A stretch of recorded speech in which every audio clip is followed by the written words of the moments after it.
Okay. Guys, good morning. Good morning. Okay. Regarding the session will be very interesting, I think so. The activity based learning, okay, that is learning activity we are going on. In the topic is about Kirchhoff voltage law, Kirchhoff current law, that is Kirchhoff laws. Just go on.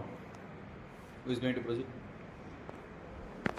Good morning everyone. In today's case discussion we are going to see about Kirchhoff rule. There are two types of Kirchhoff rule. Kirchhoff current rule and Kirchhoff voltage rule. She is going to explain the Kirchhoff current rule. Kirchhoff's current law.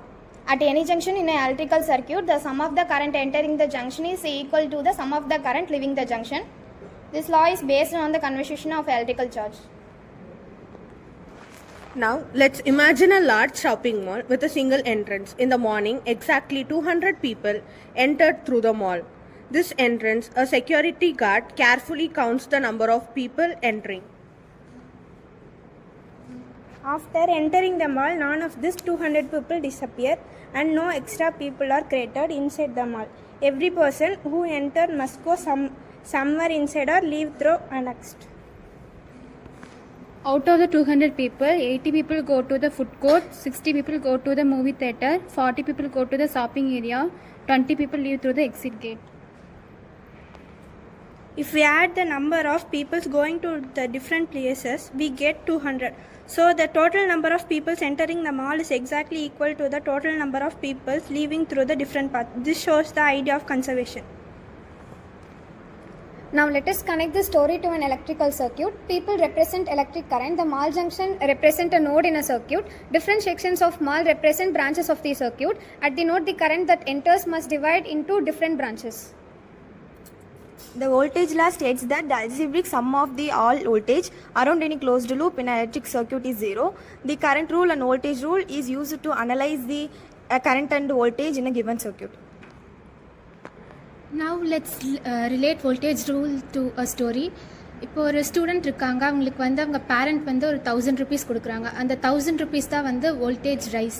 இப்போ வந்து அவங்க அந்த 1000 rupees-ஐ வந்து எடுத்துகிட்டு போய் spend பண்ணுறாங்க. அந்த ஒவ்வொரு எக்ஸ்பெண்டிச்சருமே வந்து ஒரு வோல்டேஜ் ட்ராப்.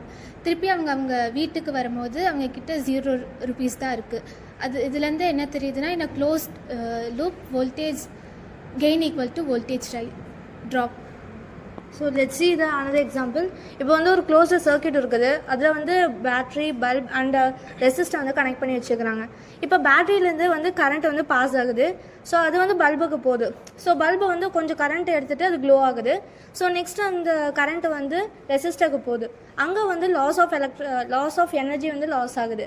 ஸோ இப்போ இங்கே என்ன சொல்கிறாங்கன்னா, இப்போ வந்து ஃபஸ்ட்டு அந்த கரண்ட் வந்தது வந்து நம்ம வோல்டேஜ் ரைஸ்ன்னு சொல்கிறோம். இப்போ வந்து லாஸ் ஆஃப் கரண்ட் வந்து நம்ம வோல்டேஜ் ட்ராப்னு சொல்லுவோம். இந்த ரூல் படி நம்ம வோல்டேஜ் ரைஸ் வந்து எப்போவுமே வோல்டேஜ் ட்ராப்புக்கு வந்து ஈக்குவலாக இருக்கும். Thank you. The applications of voltage law used to calculate unknown voltages in a circuit, helps to find current flowing in closed loops, helps in designing voltage divider circuits, used for solving series resistor circuits, useful in DC circuit calculations. Thank you.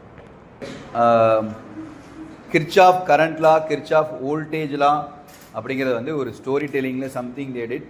And now I going to say about the actual Kirchhoff law and Kirchhoff current law. Okay, இதை வந்து ஆக்சுவலாக வந்து previous கிளாஸே வந்து ஒரு diagrammatic ரெப்ரசன்டேஷனில் சொல்லியிருந்தேன். ஒரு நோடில் வந்து இப்போ டயக்ராம் எனக்கு ஞாபகம் இருக்கா? ஓகே,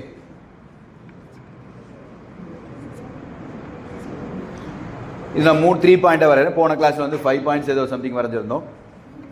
I1, I2, I3 அப்படின்னு ரெப்ரசன்ட் பண்ணால் இன்கமிங் அவுட் கோயிங் சொல்லுவோம். சரியா? இன்கமிங் எல்லாம் சேர்ந்துருவோம், அவுட் கோயிங்கில் தனியாக பிரிச்சுக்கிறோம். சரியா?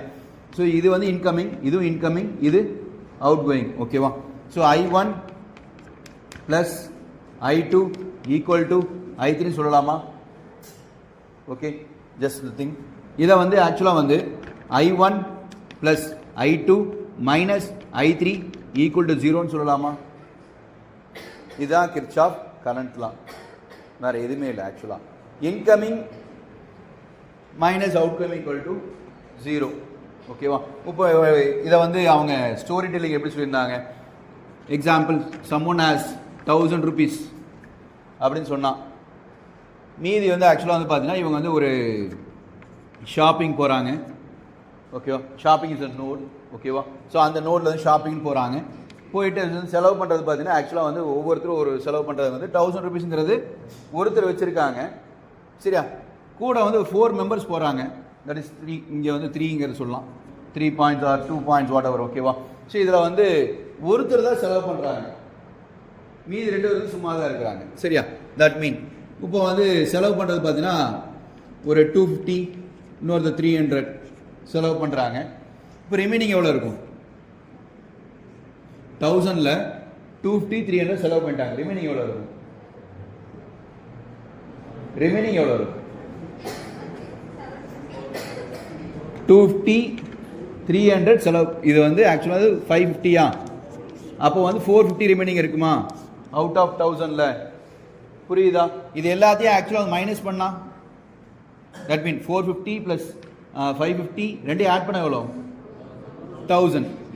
அதே 1000 தான் இங்கே இருக்குது. ஓகேவா? ஸோ 1000 மைனஸ் 1000 அதே கணக்கு தான், 0ங்கிறது. ஓகேவா? இப்போ இந்த கணக்கு வந்து ஆக்சுவலாக பார்த்தீங்கன்னா மொத்தம் 1000 சொல்கிறதுக்கு பதிலாக இப்போ நான் என்ன பண்ணுறேன், இந்த திங்ஸை வந்து 250. ஓகேவா? அடுத்து என்ன பண்ணலாம்? 300. ஓகேவா? இந்த திங்ஸ் ஆக்சுவலாக எவ்வளோ? 550யா? ரிமைனிங் எவ்வளோ? ஆக்சுவலாக வந்து I3ங்கிறது ஆக்சுவலாக வந்து எவ்வளோ இருக்குன்னா மொத்தம் 1000 இருக்குமா? 1000 இருக்கும். 1000ல் ரிமைனிங் எவ்வளோ இருக்கும்? 450. இப்போ நான் 450 எழுதுனா என்ன ஆக்சுவலாக வரும் ஆன்சர்? 250, 300 இங்கே மைனஸ் 450 போட்டால் என்ன ஆன்சர் கிடைக்கும்? நல்லா பார்த்து சொல்லு. 0 வரும், என்ன வரும்? 100 வரும். அப்போது இந்த இடம் ஆக்சுவலாக வந்து 550 இருந்தால் தான் ஆன்சர் வந்து கரெக்டாக வரும். ஓகேவா? டோட்டலாக கணக்கு பார்த்தீங்கன்னா 1000, டோட்டல் 1000. ஓகேவா? ஆனால் இது ரெண்டோட வேல்யூ தான் இங்கே ரெப்ரசன்ட் பண்ணுறோம் நம்ம. அப்போ இதோட ஆக்சுவல் ப்ளஸ் தான் இங்கே மைனஸ். இது ரெண்டு சேர்ந்தாலும் இது வரணும். இங்கே நீ வந்து ஆக்சுவலாக வந்து 450யோ இல்லை 1000 எழுதினா தப்பான ஆன்சர் கிடைக்கும். புரியுதா? ஆக்சுவலாக 1000 அது வேற பாயிண்ட்டு. ஆனால் உள்ள ரெப்ரசன்ட் ஆகிறது வந்து பார்த்தீங்கன்னா